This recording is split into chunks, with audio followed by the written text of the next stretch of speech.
Welcome to year 2 of A Mick, a Mook, and a Mike. Hosted by 4-time Emmy-nominated producer Frank Pace and retired New York City firefighter, 9/11 first responder, and Vietnam vet, Billy O'Connor. Brought to you by We Can Coffee Company, manufacturer of freshly roasted premium coffee blends delivered directly to your door. This week's guest, songwriter and composer, member of the Songwriters Hall of Fame, Steve Dorff. My brother Frank. How are you, pal? How's everything going? How they hanging? A little to the left. It's a part 3, so I don't notice it that much. A little to the left. So, what were you for Halloween? What were you for Halloween, and what were you in the bedroom for Halloween? Well, Frank, as you know, I like the nylons and the garter belt. I like to express myself. No, I don't go for that stuff. I think that's, it's for kids. It's a great thing for kids. I'm not big on the Halloween thing. Are you? Yeah, but your granddaughter now, so you got that. But she's 12. But your daughter is 15. So did she dress up and go out? My daughter's not 15. Well, your stepdaughter. Yes, that's right. My stepdaughter's 15. Thank you. And no, she will. Yeah, she's big on that stuff. And my wife. My wife loves all that stuff. Take my wife, please. No, my wife loves all that stuff. I'm not big on that. My father was a cynic. I mean, a real cynic. And being from Ireland, everything was like, he loved America, but everything was, that's American. He didn't like American sports. He didn't like American holidays. He didn't like American this. That's all that nonsense. He liked American money, though. He liked American money. He never held on to it, Lord, but he liked it. But yeah, I think like to me, and this is a terrible thing to say, I guess, but Father's Day. That's a man. Father's? How do you spell that? Fodder. The stuff they give to the horses, the fodder. They feed the fodder to the horses. That's a manufactured day for the Hallmark people. I mean, come on, Father's Day. Well, what about, we recently went through a scourge of early in October, Son's Day. Yeah. Daughter's Day. Come on. What kind of bullshit is that? But I mean, we're perfectly willing to swallow Father's Day, Groundhog's Day. I mean, come on. I mean, how many holidays do you need? I think it's all about Hallmark, selling cards. Mother's Day, look, I'm all for Mother's Day because every day's Mother's Day. It should be. But give them one day that we have the reverence, because they're our mothers. Every day should be Mother's Day. Women should be running the country. I'm serious.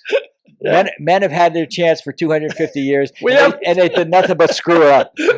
Women could try it. Well, you know what's interesting, and this is dead serious. By the way, our guest Stephen Dorff, Hall of Fame songwriter, will be joining us in about 5 minutes. So great, and we'll have some more to say about him. Yep. But what's interesting is, and I noticed this when I went back to school, that my girlfriend was in a doctorate program, and women, 85 to 90% of doctorate students are women. Because men go out and go to work. And also women are smarter. And they're willing to stay in school. And I even just read an article about that in this country, how women are staying in school and men are out trying to earn a buck. You sound like Don Rickles. And then he hits the highest.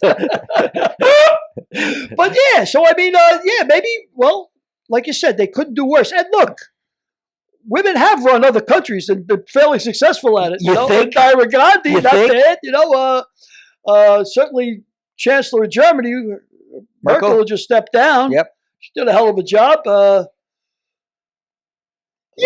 for giving them a shot. A lot of them.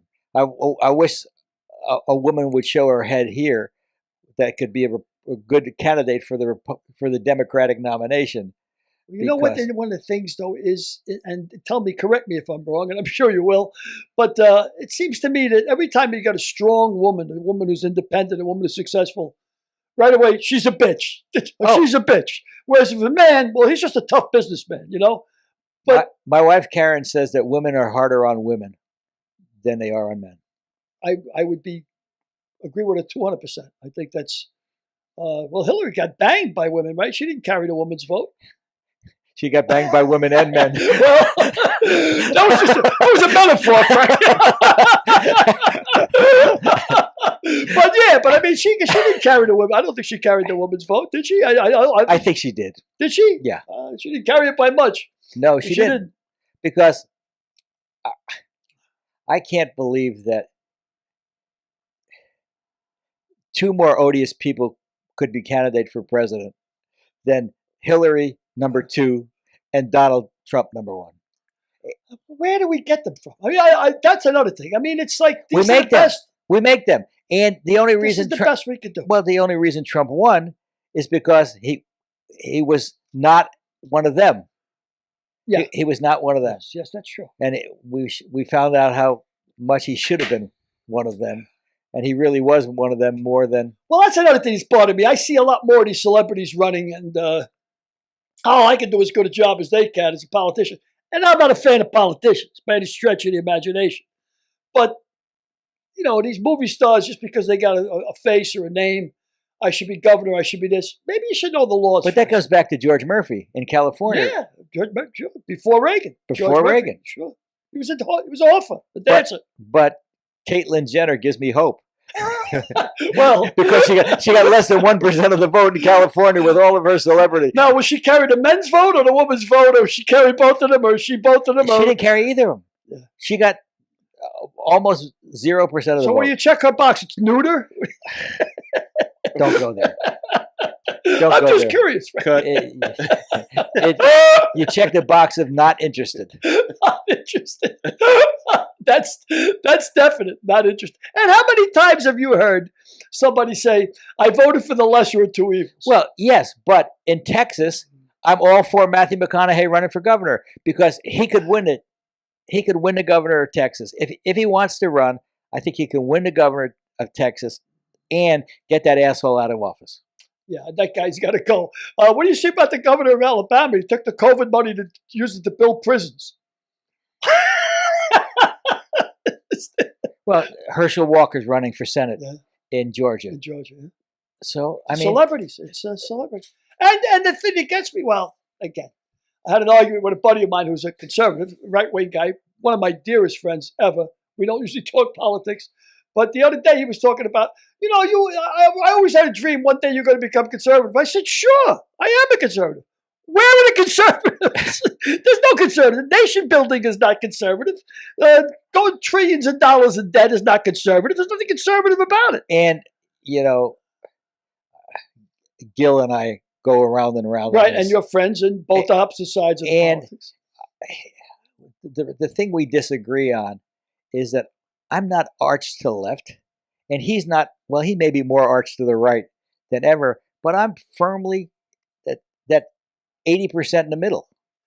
I mean, I want a strong military. I want freedom of a woman to make her own choice. I want a lot of middle ground. I'm for. Well, it seems to me a majority of the country, a lot of things the majority of the country for. Term limits. Yep. I say 80% of the country's for term limits. I'm a big believer in that. You're not going to get it. I'm tired of seeing Dianne Feinstein and what's his name in Texas, 88 years old. Yeah, I mean, running again. So, I mean, and quite honestly. But if the 80% of the public wants it, we don't get it. Who the hell are they working for? Yeah.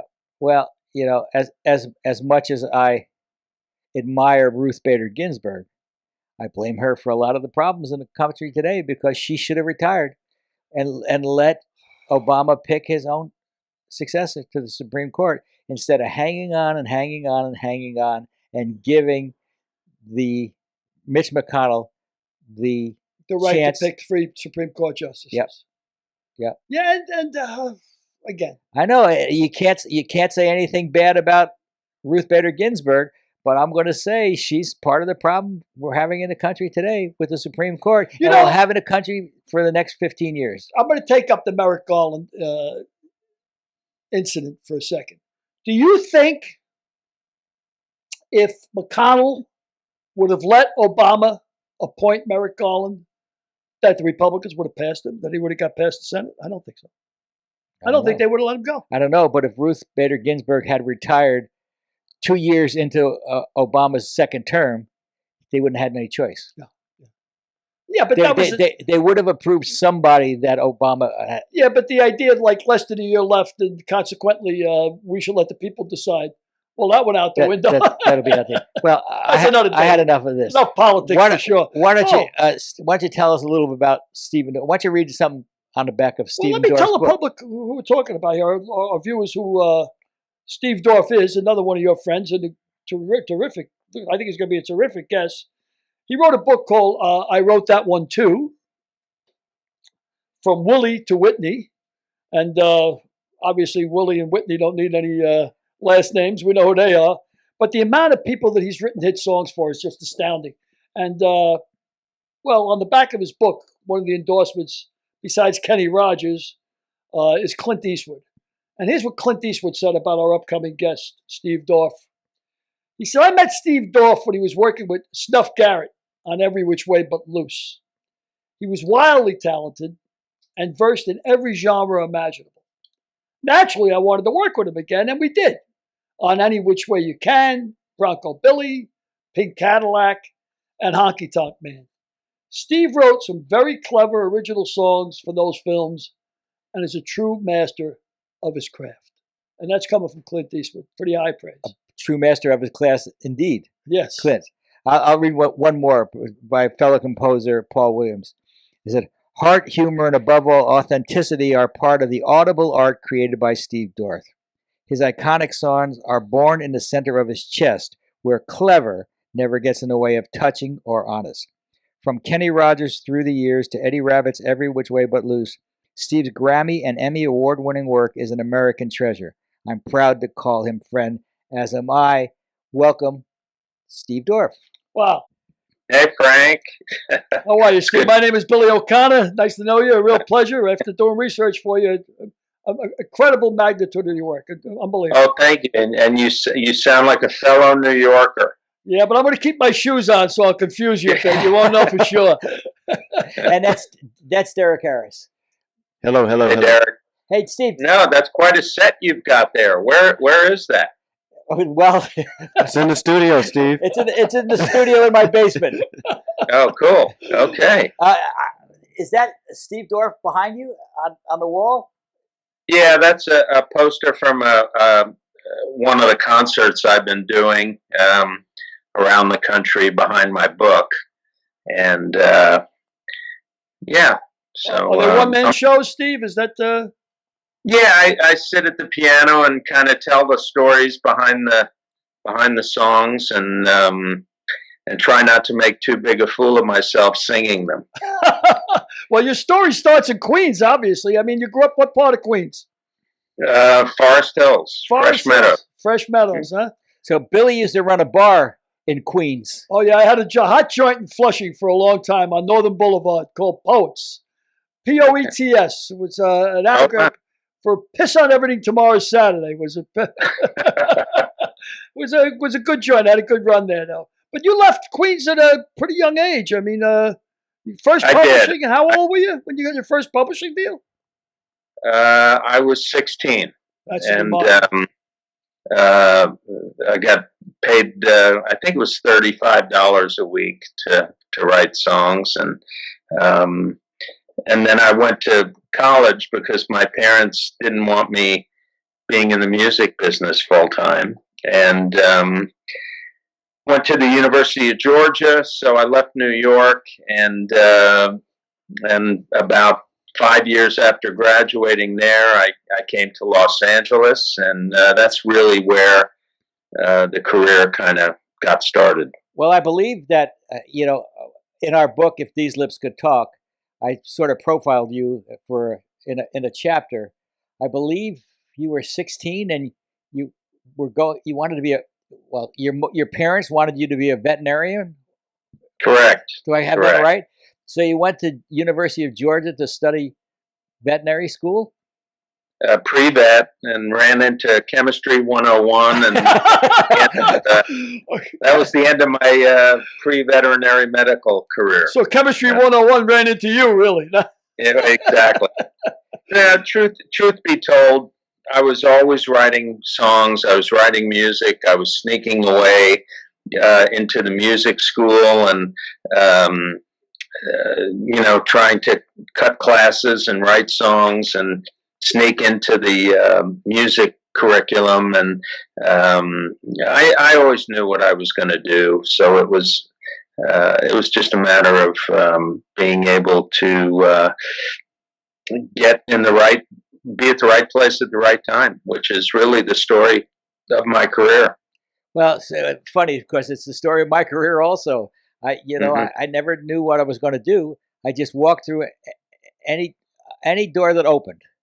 I just took advantage of every door that opened, and it's funny, like you, that has happened to so many of us along the way.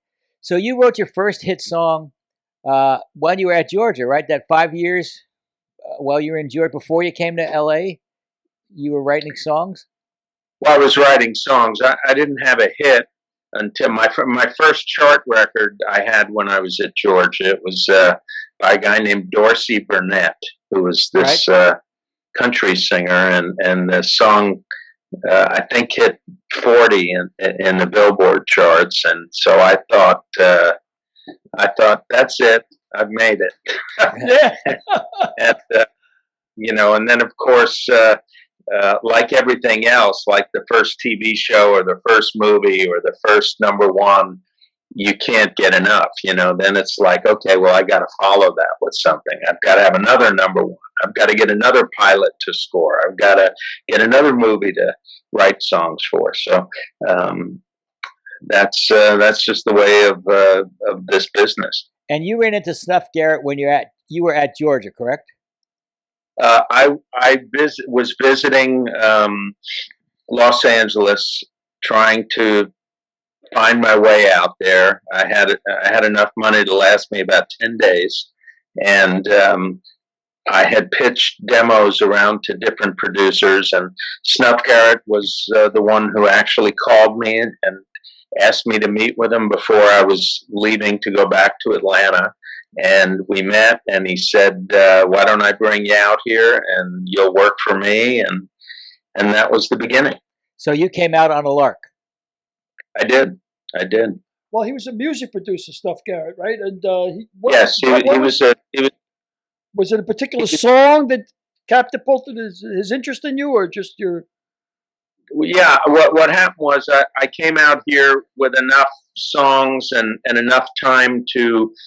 I just blanketed all the producers that I'd read about: Jerry Fuller, Snuff Garrett, Jimmy Bowen, all the hot producers of that time. And this was in 1974. Snuff was the one who reacted to a demo that I had left, and he asked to meet with me, and I ran over and met with him, played him a couple of other songs on the piano, and he saw something in me that it made him want to bring me out to California. So I did. So he did.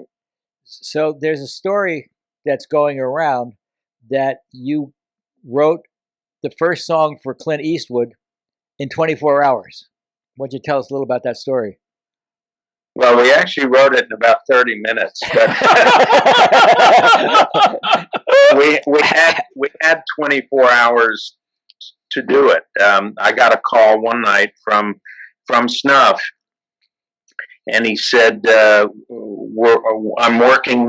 music supervising this Clint Eastwood movie called Every Which Way But Loose, and he's desperate for a title song. The artist who had written the song for it, who was a prominent artist, he didn't like the song. And he was midway into post-production, which you know all about, Frank. And it was literally the 11th hour. And Snuff said, get me something by tomorrow.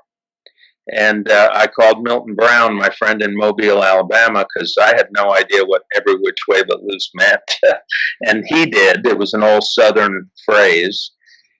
And we wrote it over the phone. I was in L.A., he was in Alabama. And the next day I went in and played it for Snuff, and he loved it. And he called Clint. Clint asked us to come over to Warner Brothers, over to the studio.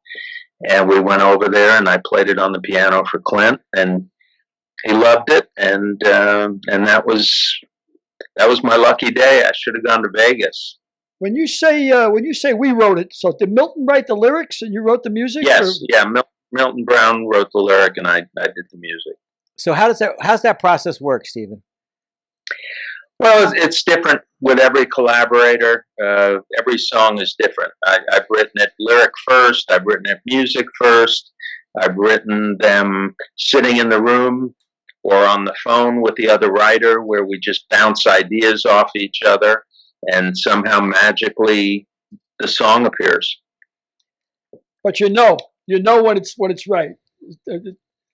Yeah, I think so. And Eddie Rabbitt sang every which way but loose.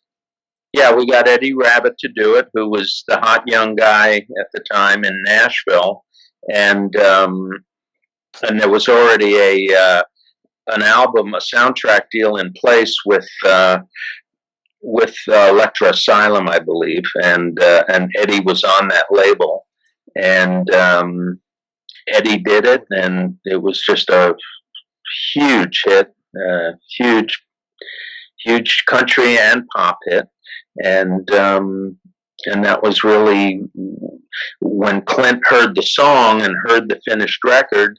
He asked me if I'd ever scored a movie, and I almost said no, but in that 1/1,000,000th of a millisecond, I said, I've always wanted to. That's why I came to California, and he gave me my first shot at scoring a movie. So, I guess my next question would be: if you had to tell a man you loved him, would it be Snuff Garrett or Clint Eastwood? Well, at that particular moment, I loved them both. I ended up doing 5 movies with Clint. Snuff really, all things considered, Snuff put me on the playing field and gave me the opportunity to be in the game, and I'm deeply indebted to him for that. And you did Barroom Buddies with Clint Eastwood, and Clint sang that song, didn't he? Yeah, shortly after we had that big hit with Every Which Way But Loose, Clint called and said, "I want to sing." And, how do you answer that? So we decided a duet might be the best way to facilitate that, and we got a guy named Merle Haggard to come in, and some guy. we had a #1 record. Clint Eastwood having a #1 country record, so it was really fun. That's amazing, isn't it? Well, you also wrote "Hoppy, Roy and Me," which was one of my favorite songs. That's probably You're kidding. one of. You're kidding. No, I Roy Rogers sang it, and it was Roy was at the end of his career, and you laid down this track, and it was a delightful little record. Yeah, Hoppy, Gene, and Me. Hoppy, Gene, and Me, right. And again, Snuff Garrett came up with that idea. One day he called Milton, and he said he worshipped the old Cowboys. He was just a huge fan of that whole era and grew up worshiping Roy Rogers and Gene Autry and all those great Westerns. And so one day, and he was good friends with Roy, and he called Milton and said, "I need a lyric for a song called Hoppy, Gene, and Me." So Milton wrote it, sent me the lyric, I wrote the music, and 2 weeks later we're in the studio with Roy and Rex Allen Sr. and Wow. doing this crazy record, and it was a top 10 record. Yeah, it really was, and it was just it stays with me to this day. So when I saw your list of songs that you wrote, I said, "Well, he wrote that one too." Yeah, well, the list is on and on and on. It's so prolific. The amount of people that you worked with, mind-boggling, and the magnitude of their presence is mind-boggling. Who'd you find the most? Who would you like to work with again? Out of all of those terrific singers, and I should, for our audience, just give a quick list of who we're talking about here. We're talking about Barbra Streisand, Celine Dion, Blake Shelton, Smokey Robinson, Kenny Rogers, Ringo Starr, Dusty Springfield, Cher, Ray Charles, Whitney, Dolly Parton. I mean, everybody. You worked with everybody. Is there an affinity? Is there an affinity for one of them that you say, "Geez, I'd love to work with that person again"? Or that doesn't even come across your mind? It really doesn't. I keep looking back. Now that I'm getting a little older, and I go, it's crazy. I used to watch all these amazing singers and voices on TV, and just as a teenager, I'd watch Tom Jones and Engelbert Humperdinck, and of course the Beatles and the Righteous Brothers on shows like Hullabaloo and Shindig, and think, oh, if I could only write songs for them, and I got to do it.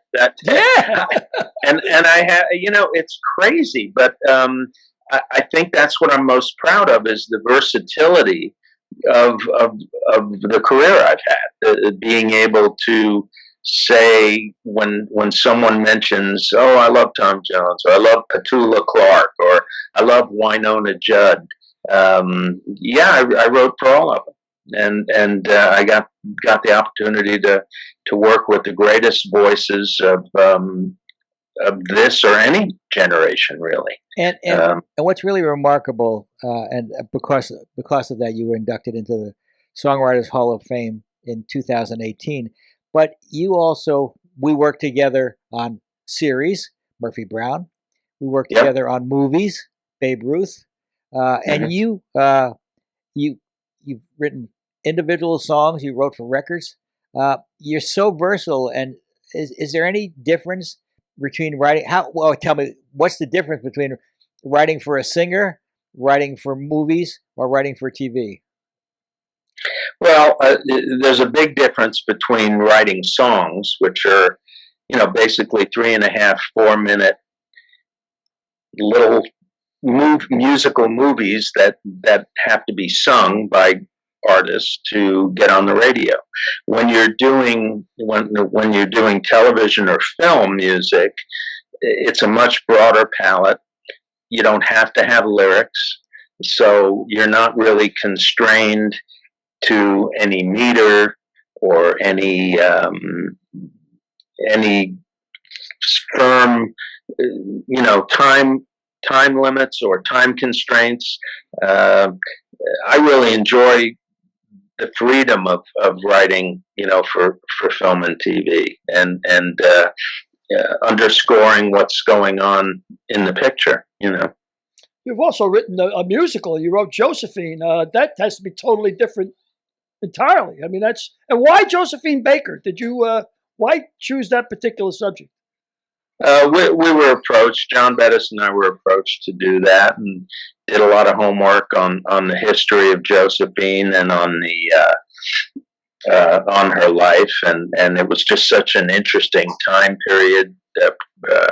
Nazi-occupied Paris, 1939 through 1945, and it was just a great story, and it is a great story. So that's one we wrote, and then we have one actually opening. It was supposed to open last year.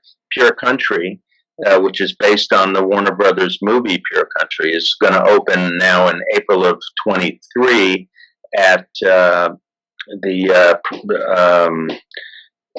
Tuts Theater Under the Stars in Houston, Texas, which is a very big, prominent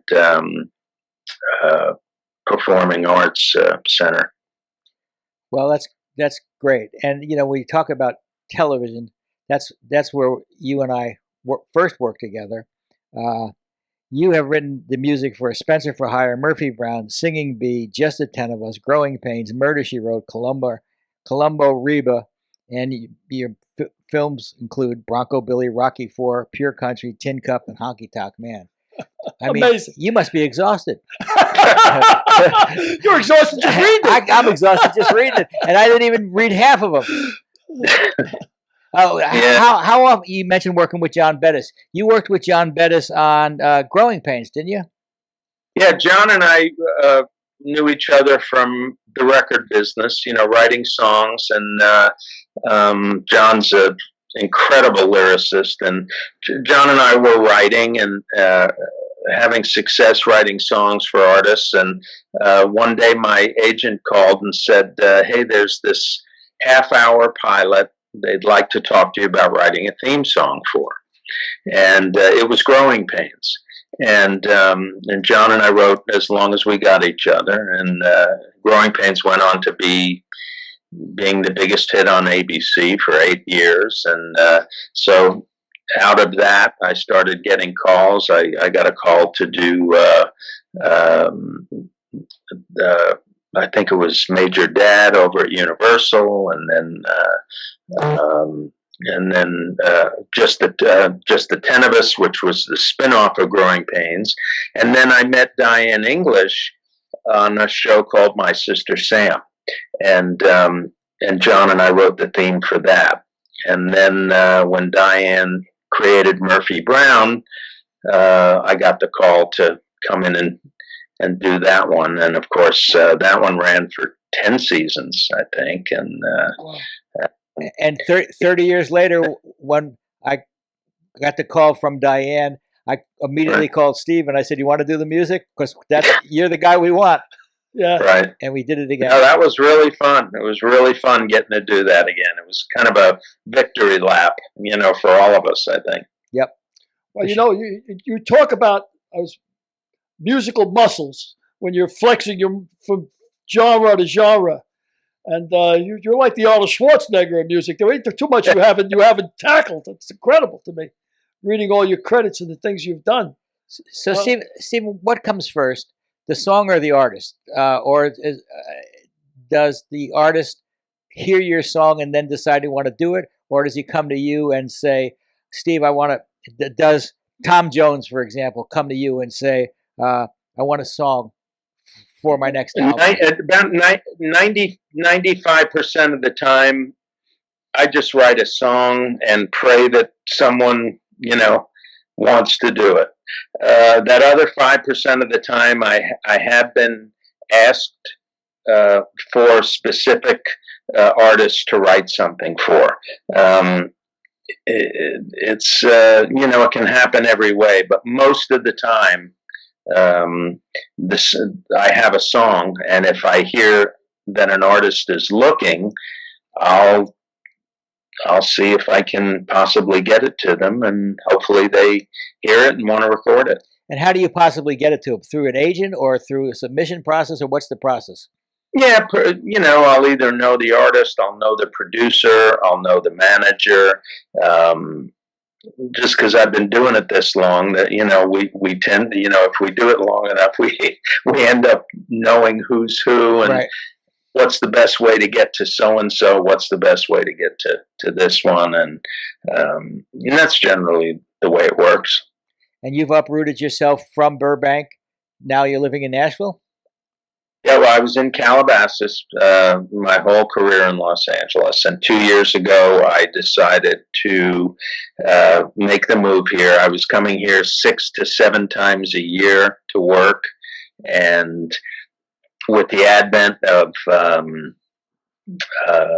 the downloading and being able to do what I do anywhere, I just felt like the time was... I had been looking at property here and got real lucky, found a great place, and just waited for my daughters to get out of high school, and then made the move. I've often been told, and I've experienced it a couple of times. One of the times was on Babe Ruth, but the biggest quantum leap a movie can make is when you hear the music for the first time, when the music goes in, when you're on a dubbing stage. You conduct your own music. What does that feel like to hear your song come to life? It's the best feeling. It's amazing. I mean, I still love getting in front of an orchestra and actually hearing what I had been hearing in my head. All of a sudden, they're playing it. And it's incredibly emotional. When it's put into the movie that I've been watching for weeks and months, maybe creating the soundtrack to, and all of a sudden it's there being played by an orchestra and real players, other than just me at the piano. It's just so uplifting and so emotional. It's like a drug. Yeah, I guess you chase an addictive dragon like that success. I mean, just hearing your stuff,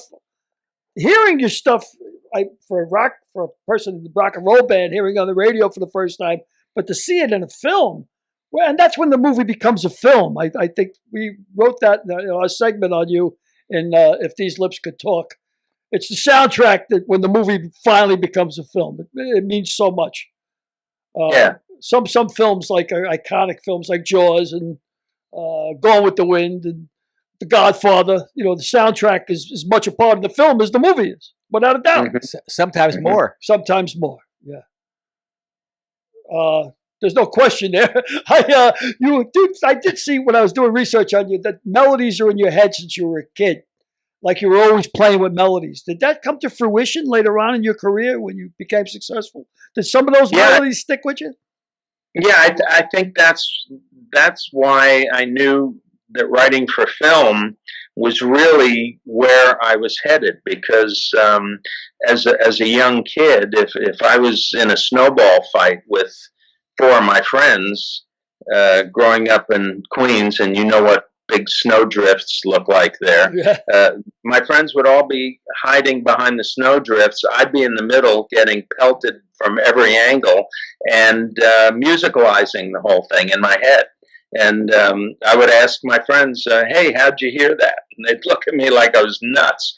I just assumed everybody did that. Wow. But I had this little mini orchestra in my head since I can remember, and everything I did, and I would underscore my life. And so the obvious place for me to go musically was to look at film, look at whether it was a helicopter chase or a love scene or a brutal robbery.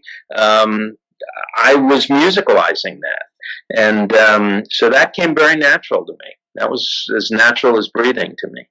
What do you feel was your biggest commercial hit? Song-wise? Yeah. Probably through the years, Kenny Rogers. Yeah. That's what I was wondering. It's become a standard, and I can't tell you how many emails I get every day. We got married to the song. I danced with my dad. The first, wedding, the father and the bride. We played it at my mother's funeral. Wow. It's just become that kind of a memorial, anniversary type song that everybody related to. Well, I've always wondered how somebody. You were probably 31, 32 when you wrote that song. How somebody? Well, I was actually 5, Frank. Oh wow! So how a person could write that song at your tender young age? And I realized you were writing songs, 15 years before that. Can that be how you got so much experience in writing that song? Yeah, I think, the songs I started writing when I was a teenager, I still remember some of them. They're just god-awful because I was learning the craft. I was learning more what not to do than what to do, both musically and lyrically. And like anything, you just get better and better, and hopefully you get better. And you learn shortcuts, and you learn what not to trip over. And so by the time, it's funny because when people say, how long did it take you to write through the years? I usually say, well, about 30 years. It took me to write that song. It took the lifetime of experience that I had experienced to be able to write that song. How do you think, or can you tell me how the music industry has changed in the last 20 years?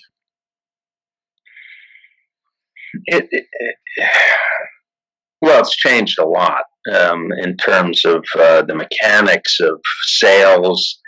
People aren't buying physical albums anymore. They're not buying physical product.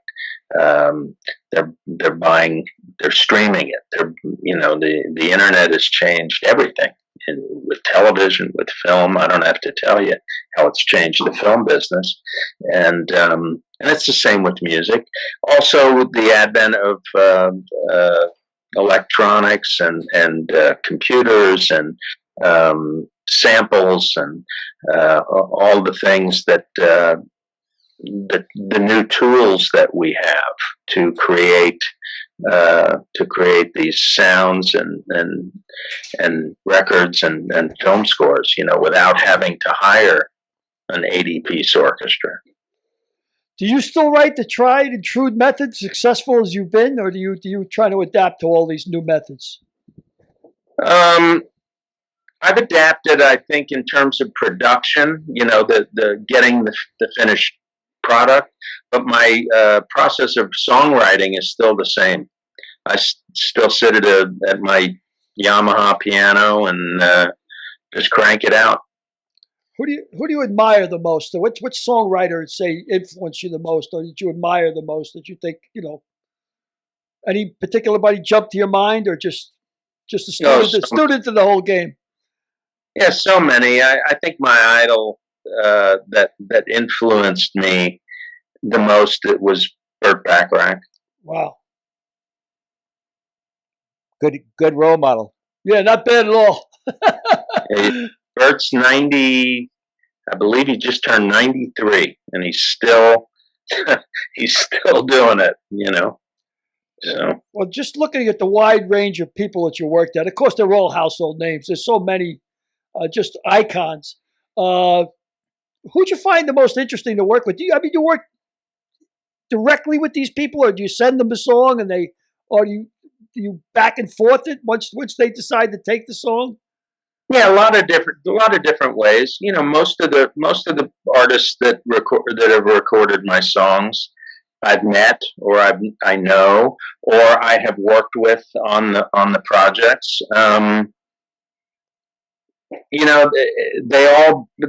They all individually bring so much of their talent and their speciality to every song. I mean, they're all so different. Certainly, Barbra Streisand there's only one of her. Yeah. And Anne Murray comes to mind as being one of the great voices. Celine, obviously.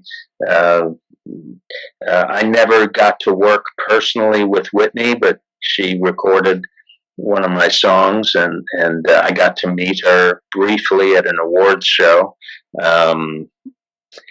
It's just different with all of them, but they're all there's a reason why they're who they are. I got a question. Steve, I got a question. So when you're writing a song, and let's say the theme of the song is it's a love song, a love story, do you go through the process like an actor does, where you sort of put yourself in the mood of or the feeling of the song before you put lyrics down? Like, what's the process like for you?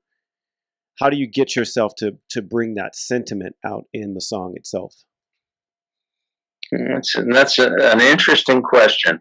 I think again, it depends on the collaboration. If someone's given me a lyric to write to, so like Through the Years was totally lyric first. I was handed the lyric. As I'm reading the lyric, I somehow magically start to feel or hear what it's supposed to sound like. I know that's hard to imagine.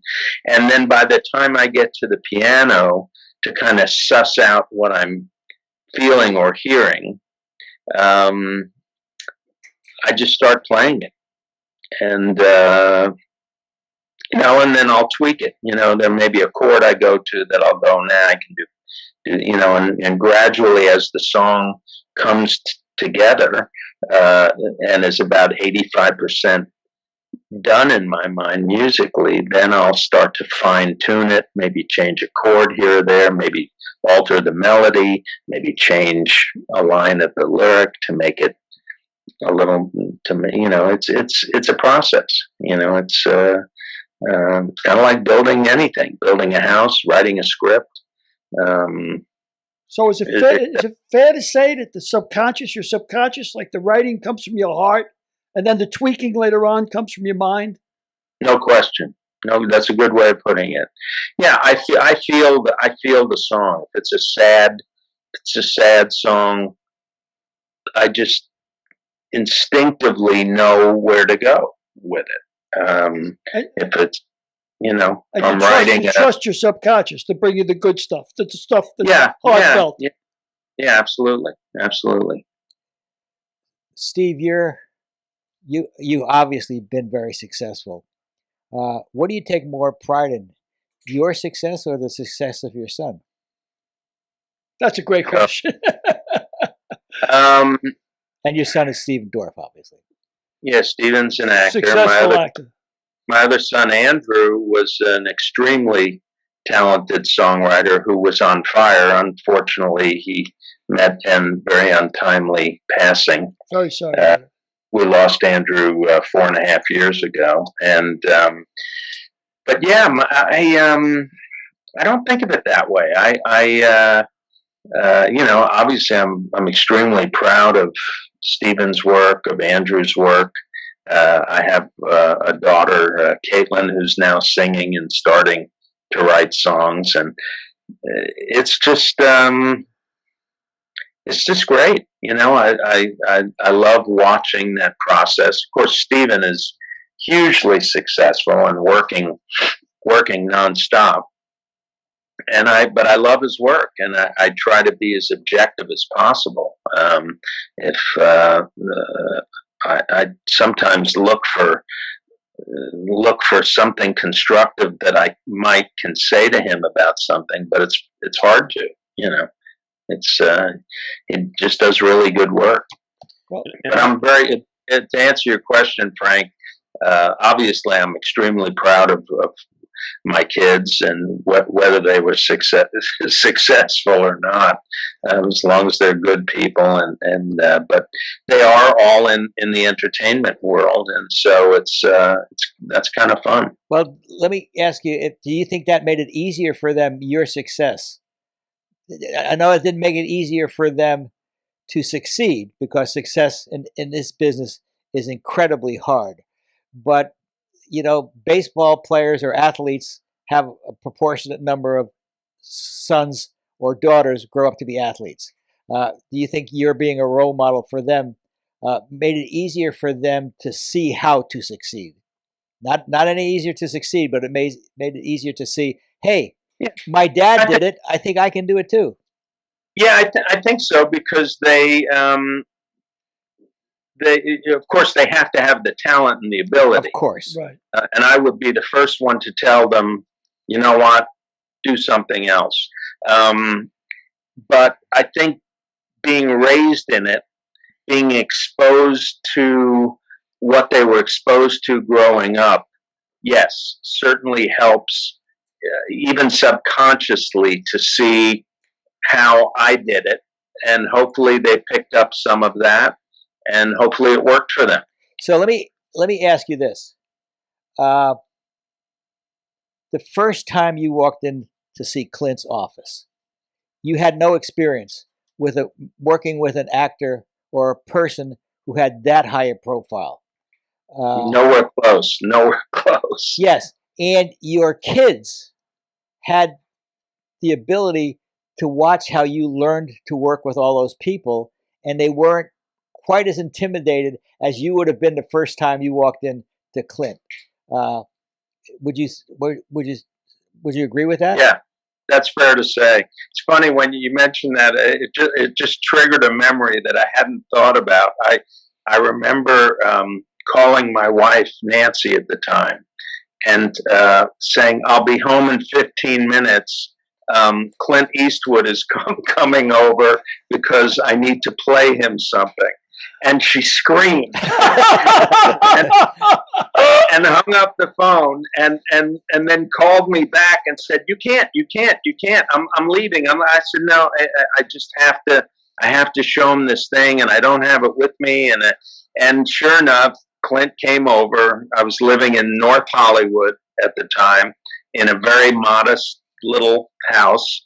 And Clint came in and I remember a couple of years later, I had Michael Landon come over because I was scoring a movie. He was doing a pilot, and the same thing. My kid, Stephen was a little kid. He didn't know who Michael Landon was or Clint Eastwood, and so they were just being kids, but they were exposed to stuff like that, and yeah, I think it probably helped.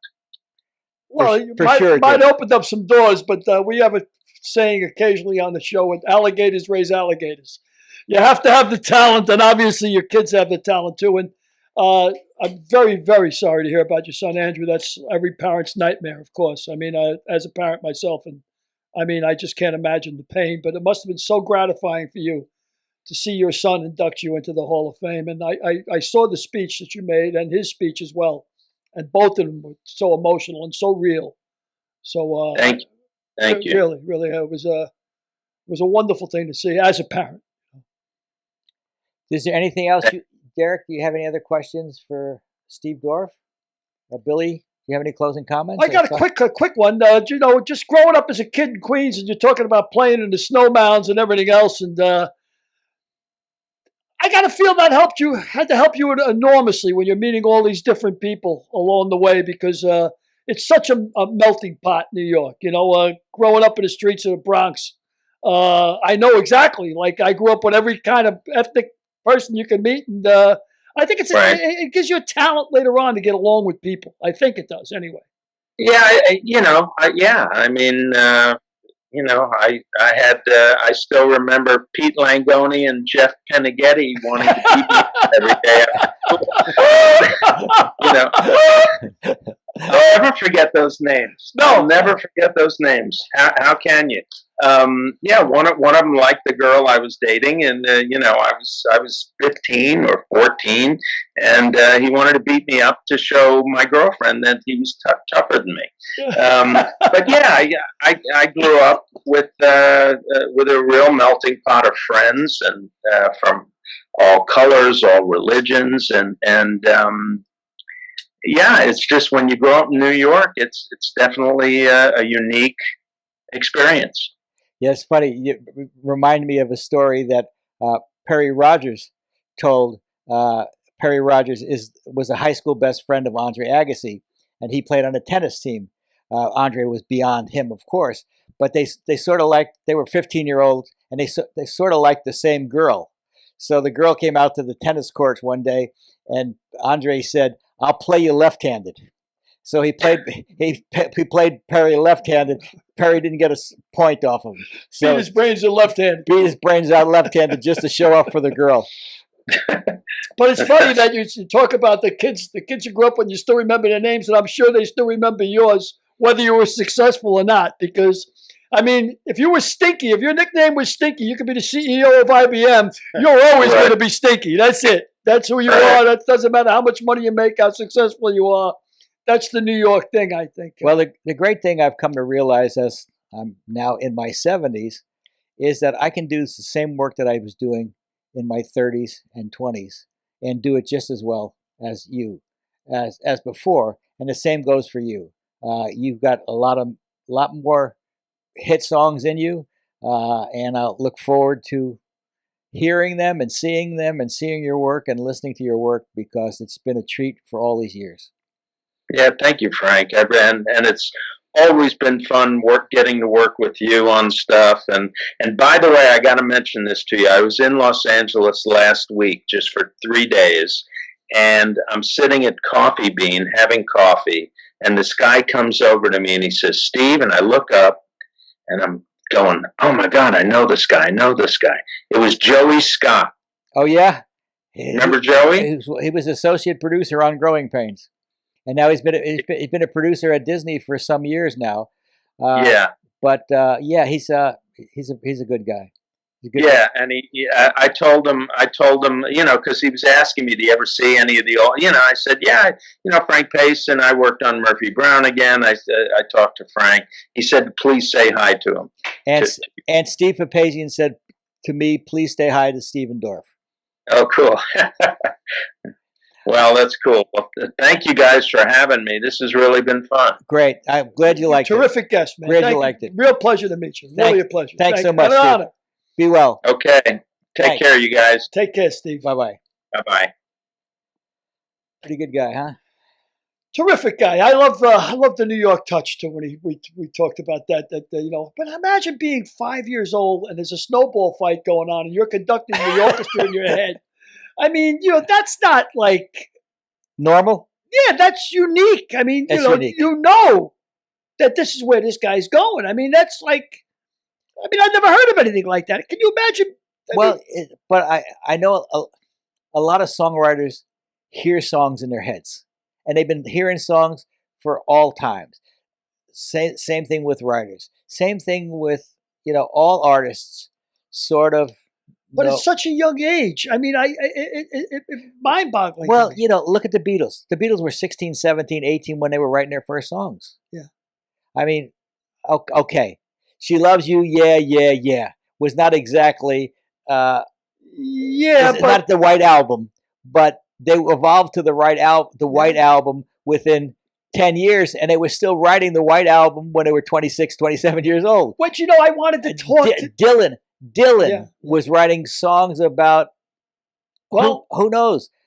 Blowing in the wind. I mean, every black person in the 60s said, how could a white man write that song? A white man 21 years old, 22 years old. Didn't experience any of the pain or, how could he write it? Because I believe he lived prior in another life. Maybe you're right, Frank. Maybe there's something to it. I wanted to ask Steve about Ringo. I really was curious about that, you know, working with Ringo Starr, what was it like, and I didn't get a chance. But when you just talked about Lennon and McCartney, one of the coolest things I ever heard McCartney say was, look, I was just writing songs with a friend of mine. I didn't know he was John Lennon. You know, like, yeah, and he didn't know he was writing with Paul McCartney. Yeah, I mean, who knew? Look, I work with Frank Pace, and he's working with Billy O'Connor. And they're both working with Derek Harris. Working with Derek Harris. Who the hell knew? Good night, everybody. No, good night. This has got to go on for a little bit. But so I mean, just a fascinating guy, and it's so accomplished. And I'm kind of interested he said Burt Bacharach, but why not? I mean, you know, piano player, lyricist.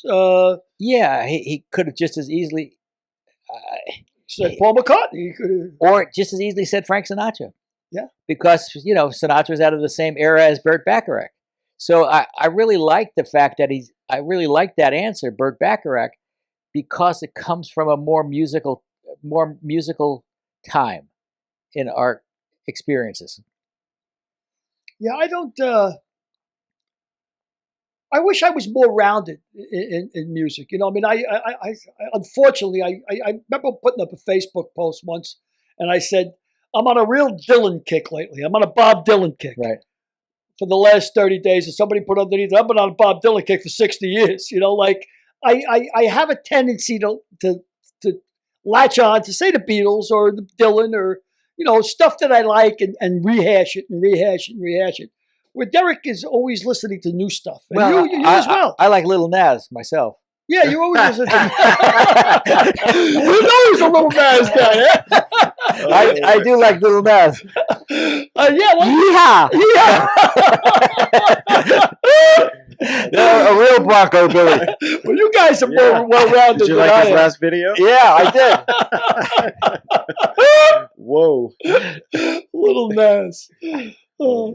And Derek tells me he likes Irish music, and then he tells me about Sinead O'Connor. You know, it's like listening to a dinosaur. Come on, Sinead O'Connor. Come on. My man. But he listens to everything, and so do you. I think, you ever listen to a song and it flashes you immediately back to a time in your life? Like, you know, like if I hear All You Need Is Love, the Beatles song, I think of Belgium and my brother drinking in a bar in Belgium. Like it flashes me to places, you know, like certain memories, certain songs drive you to a happy memory in your life? Yeah. Does that happen to you? Yeah, My Life by the Beatles. I know exactly where I was in 1973 the first time I heard that song. Yeah, right. And it's a fond memory, so you tend to play it more, because it's not just the music and the song; it's what it does to you. Yeah, I remember when I was in college, the Beatles had a song come out called "When I Was 64." When I'm 64, and I was like 18 then. And what I used to do was, anytime I sort of liked a girl, I would sort of write a phrase from that and send it to the girl. Never worked out, but I was always thinking, when I'm 64, I'm going to be so freaking old. Now, I wish I was 64 again. Will you still need me? Will you still feed me when I'm 64? Yeah. It was a great movie, and this is an old movie, and I'm really going to date myself because I'm sure none of our audience even heard of Dirk Bogarde. But years ago, he made a movie called Sebastian. And what was about, a quick synopsis, he was a code breaker for the British. And he was the top code breaker. So all the German codes would come in. They'd have hundreds and hundreds of people working on these codes. Anything they couldn't break, they'd send to Sebastian, right? But his mind was a lot like Steve's in that he never thought about anything but code breaking. Right. So the only music he loved was music that reminded him of a code that he had broke. And even when he was making love, he was thinking about codes because he was, and I just think about music like that sometimes. I think the reason I get fixed on one particular artist or one particular song because of the memories it brings back. Yeah. And I got a lot of memories, Frank, and a lot of non-memories as well. A lot of brain cells dead, Frank. Yeah. Yeah, great guest though. Thank you for bringing him on. It was I like to try to keep it diverse, And yet every single guest that you brought on, no matter how successful they are, no matter how interesting they are, no matter what genre they're in, they all bring in that common factor. Luck. Yeah, luck. Yep. You have to catch the break. You have to catch the break. An opportunity knocks, but you have to hear it to open the door. Yeah. You can't open the door if you don't hear it. And you got to be ready to walk through it. Yep. And you have to have done the work in advance. Like really quickly, I've got a friend who I was telling Derek about as an actor. I'll keep him nameless, but he's 35 years old, and he's been knocking his brains out for 12 years trying to get a break, going to auditions, doing student films, etc. Never could get a break. There's little Naz. There's little Naz. Yeah. Never could get a break.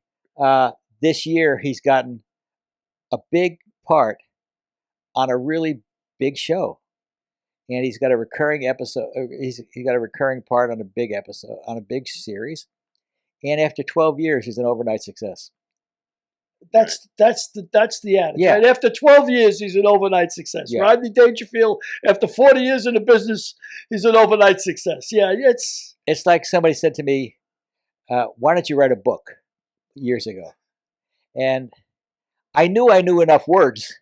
I just didn't know what order to put them in until I got older. Yeah.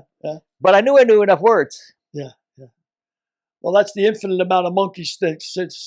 Right? Yeah. Put them in front of an infinite amount of typewriters, and eventually you'll write all the greatest works of which I don't buy, but But I hope you do buy If These Lips Could Talk, or Combustible, or Lamar's Gamble, because they're three pretty terrific books, and we don't get endorsements from Brooke Shields or Mary McNamara or Dwight Hicks or Armin Katayan just by accident. They have to be really, really representative books. Listen, you opened the door, and the two of us seem to walk in, and let's hope that the fruits of our labor are, it's like the tree falling in the forest. I want people to hear the sound. Yeah. I want people to read them. Read the books. I think you'll like all three of them. And they're all different. And Don Scardino gave us a terrific review also, and he's directing a new series on Stars, I think, called Murder in the Building. starring Steve Martin. Oh yeah, that's on Stars now. That's out. Yeah. So he's directing Martin Short, right? Martin Short. Yeah. And oh, I didn't know Scardino Don directed that. I'll check it out now. He did a couple of episodes, that for sure. So I'm really happy for him. I'm proud of him. It's another 70-something doing great things. We're coming, younger generation. We're coming. We're coming for your jobs. And if you didn't catch our Don Scardino interview, it's on our website, of course. But Don is the guy who directed A Few Good Men on Broadway. Yep. With Stephen Lang and the Jack Nicholson part. And, and he starred in Godspell. Starred in Godspell on Broadway. And Aaron Sorkin gave Aaron Sorkin a big shot and a big boost ahead. Yep. And that's saying something. You're giving Aaron Sorkin a leg up. Yep, for sure. Well, before we go, I want to say our sponsor, weekendcoffee.com. They manufacture great coffee beans, deliver them straight to your door. It's Weekend Coffee Company, and they deliver. Billy, why don't you tell us about? Well, besides having a good brand of coffee, a delicious brand of coffee, after every 10 bags, they buy one back for either first responders and veterans, and they donate a bag to both. And that's a really sweet thing. It's no reason for them to do that, but I like to support people to support us. Indeed. Yeah. So to you, cheers. We'll hoist a cup of Weekend Coffee Company. We'll hoist a cup of kindness, friend. A cup of kindness. Derek, here's the little Nas. Was that the little Nas or was that Sinatra that you had up there? I couldn't tell. I looked quick and I couldn't. I wonder. They blurred out his little Nas. Well, that's all it took. They could have put my little Nas up there. All right. Take care, everybody. Thanks for tuning in. See you next week. We really appreciate it. Next week's guest, in our salute to Vietnam veterans, Staff Sergeant, 25th Military, Dr. Tom Moynihan.